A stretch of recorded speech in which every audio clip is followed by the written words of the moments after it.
if we're going to bring and carry the hurting people to Yeshua, we have to walk as one, work together as one. In Mark chapter 2, it says that there were some people that came bringing to Yeshua a paralyzed man, carried by 4 men. And when they couldn't get near Yeshua because of the crowd, then they removed the roof where he was, and after digging through, they lowered the mat on which the paralyzed man was lying.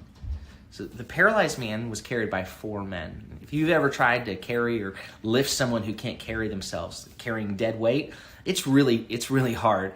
Even a sleeping child will unconsciously cooperate with being carried.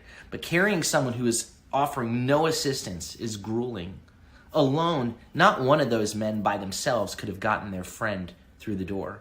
And my guess is that while 2 of them together might have gotten him through the door, they couldn't have gotten him up the stairs on the outer part of the house in order to lower him down through the roof. Look around. Lift up your eyes. There are hurting, desperate, broken people out there.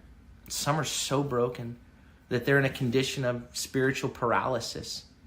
And we can be holding up each corner of the mat, holding our corner up. But unless we learn to walk in unity, to walk as one, to walk in coordination, we'll never get them to Yeshua.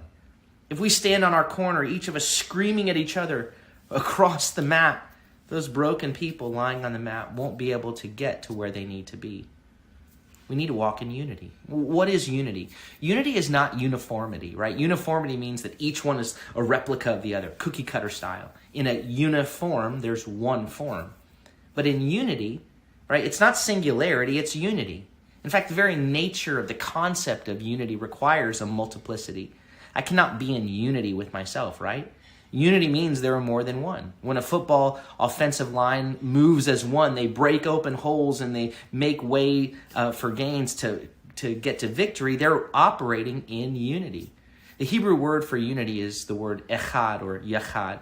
It's also a word that means one. Echad represents the fusion of diverse elements into a harmonious whole. Echad speaks of a unity, a complex unity, the different parts making one.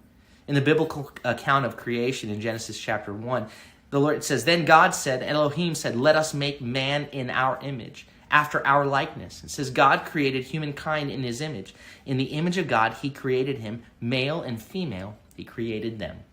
When we walk in unity, when we walk as one, we reflect the character of God, the unity of God. And that's what Yeshua prayed for us, isn't it? In John chapter 17, he prayed for those of us who were not his original followers, who would later believe.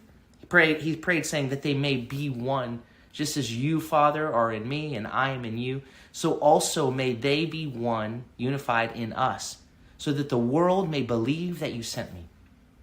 We are called to walk as one, as a body, in all of our diversity, to be who we were made to be, functioning in our diverse roles, but being one, just as God is one. We are to be echad, the fusion of diverse elements into a harmonious whole, a unit operating as one man in the same direction, just as the one in whose image we were created is one. And when we do that, walking in unity, we can bring the hurting to the healer, to the one who sets free. Right? In singularity on my own, I'd never even think to go through the roof, much less to be able to do so. I'd never imagined that even as a possibility. I'd be blocked by the crowd, blocked by religion, blocked by my own inadequacy. But together as one, we can and we must bring the hurting and the paralyzed that surround us to Yeshua. Not necessarily in the same old way, through the same old doors, but by digging through the roof if necessary, to get them to Yeshua, to get them to the one who forgives sins first and then brings total healing to every part of their lives. Let's walk as one. Let's bring the paralyzed, the hurting, and the broken to Yeshua.